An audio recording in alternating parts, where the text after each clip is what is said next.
What if you were limitless? What if every single day you knew that nothing or no one would get you down? What if self-doubt was replaced with unshakable conviction? Imagine how your life would play out over a week, a month, or even a year. Imagine the snowball of momentum and confidence, regardless of external setbacks.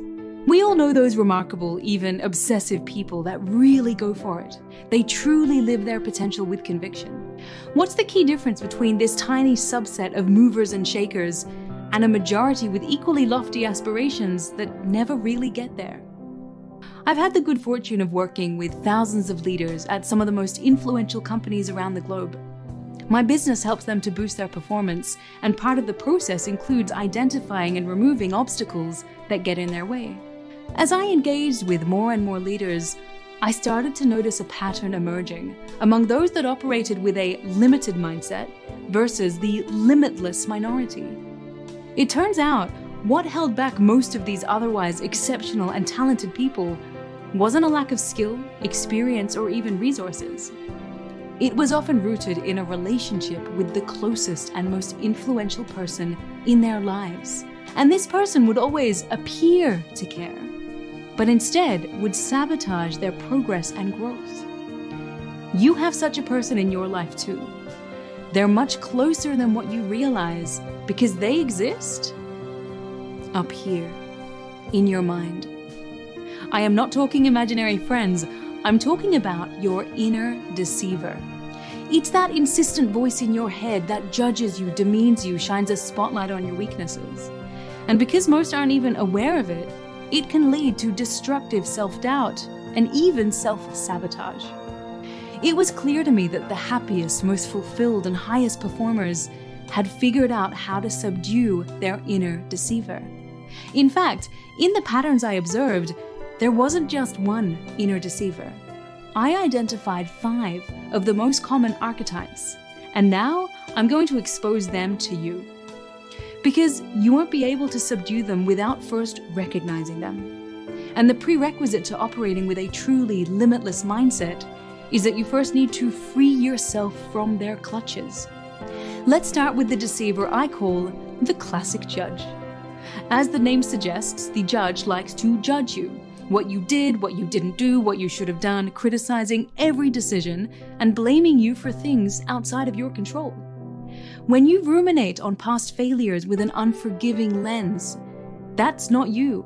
That's the classic judge preventing you from learning from the past and instead beating you down. Most psychology researchers agree that these deceivers begin to emerge based on the parenting you received when you were a child. If you had a critical, controlling, or demanding parent, you come to internalize this judgment, and it manifests within you as an adult. So you give yourself the same critical judgment. You develop an inability to acknowledge anything positive about yourself or your performance, and it's extremely damaging. The second deceiver is the victimizer. She has a way of convincing you that the universe is rigged to conspire against you. She fills your mind with excuses and robs you of your willpower. Conversations with the victimizer sound like, "See, this always happens to you. Every time an opportunity comes up, somehow you get screwed over. You're never going to be good enough for them." So what do? You give up. You stop trying because your victimizer reminds you, what's the point anyway? You can't win. You never win.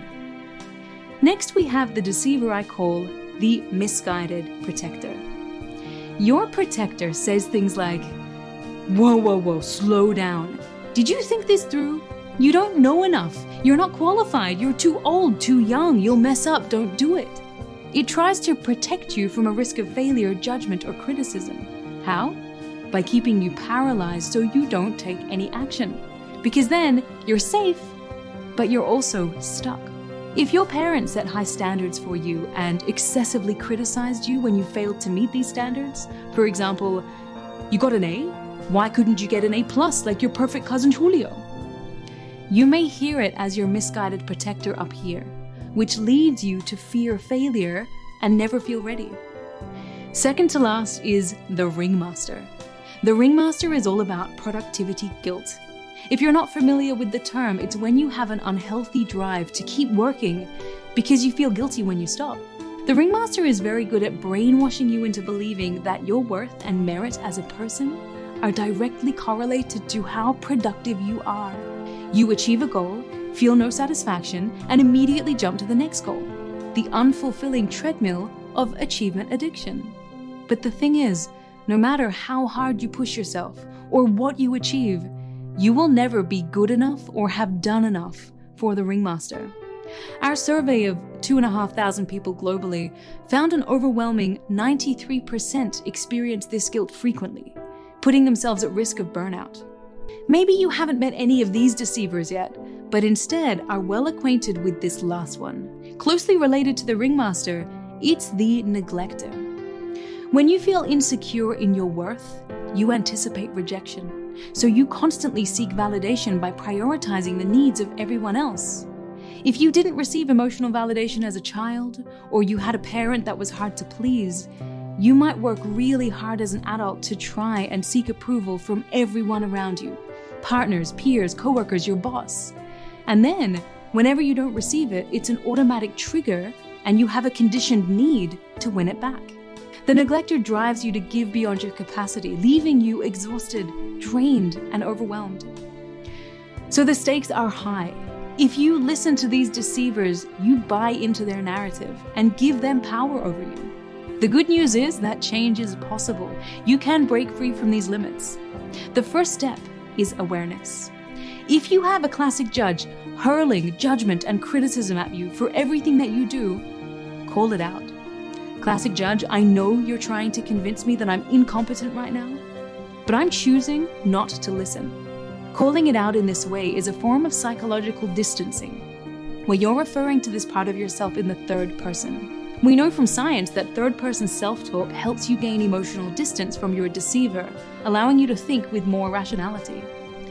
If you notice your victimizer making you feel like you should just give up because the world is against you, shift to an internal locus of control.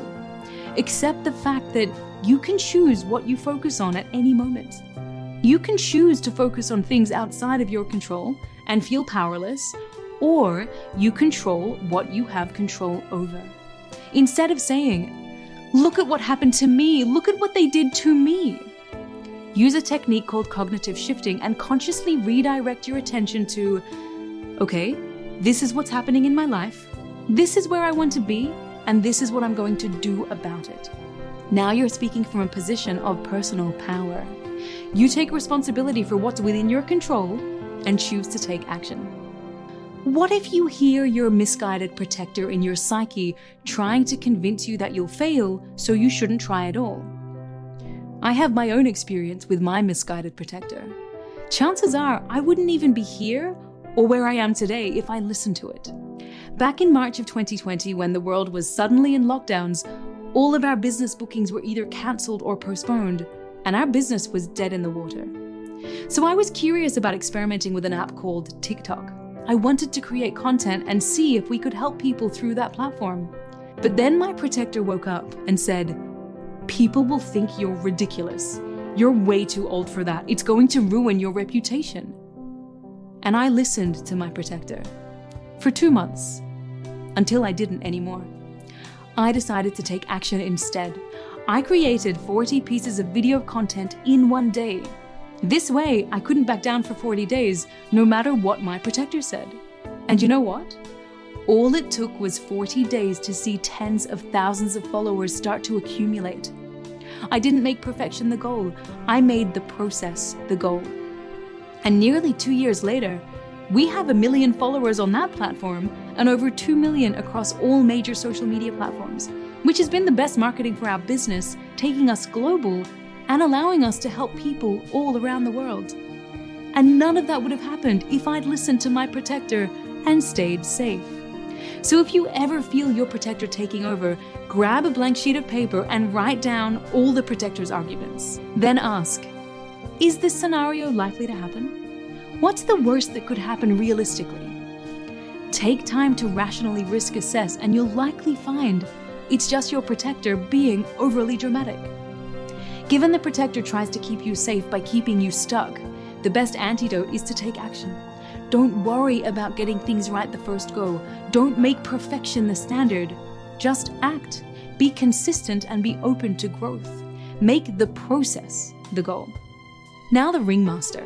If you feel undeserving of taking a break and feel guilt or shame when you do, change the narrative in your head. Value yourself for who you are, not what you've done. Stop wearing busy as a badge of honor. Remind yourself of your qualities, the value you add to the lives of others, how you make a difference. Write this down. And with this sense of empowerment, pragmatically set healthy boundaries so that you have a more balanced life. Working hard at times is not a bad thing, but risking burnout is counterproductive to performance. And finally, those of you who have a loud neglector. I know what you're going through. Early in my career, my neglector was loud. I would constantly over-apologize when I hadn't done anything wrong, agree with people when I actually disagreed on principle, avoid any possibility of conflict, and would say, yes, of course, when I really meant no. I was a people pleaser to the point of sacrificing who I truly was. I gave away so much of myself in my efforts to be approved of that I no longer knew who I was. But you can't be limitless if you have nothing left inside to give.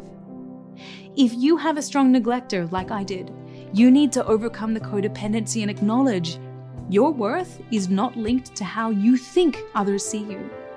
If you let people's perception of you dictate your behavior, you will never grow as a person. And when you do choose to give of yourself in the future, ask, am I doing this out of compulsion for approval? Or is it in a true spirit of service? So these are the 5 inner critical deceivers, the archetypes I've identified cross-culturally with people all around the world. And what's really interesting is that we've observed that many high performers believe that these inner deceivers are central to driving their performance. While outwardly they appear successful, allowing their core driving force to emanate from the fear of failure, envy, greed, seeking approval and status is a proven source of unhappiness, constant stress, and a lack of fulfillment. What they failed to realize was that they've become trapped in the obsessive prison of self. My needs, my pain, my success, how people see me. So they continue to operate through a desire to avoid negative states and outcomes instead of being in a limitless mindset. It's a bad deal. Here is a better deal. If our reality is indeed our thoughts, emotions, and how we uniquely experience the world, then I invite you to acknowledge that there is a second side to us, our higher nature, if you will. One that is intrinsically motivated by a desire to express excellence, confidence, being of service, love, creativity, courage, and justice. This is the limitless aspect of our nature that is liberated from the prison of the insistent self. And as you consistently put in the work to decouple from your inner deceivers, integrating the practices I've shared with daily routines of meditation, journaling, prayer, and reflection, I want you to remember that each one of us has the power to operate from our higher, our limitless nature. The struggle to keep them at bay is a lifelong one, but I promise you, as you distance yourself from these voices, your life will begin to transform. So I have a challenge for you. Seriously commit to reframing your relationship with your inner deceivers. Acknowledge they exist, be aware of them, and learn to discern between rational thought and the voices of the ego. Your prison of self, it limits you.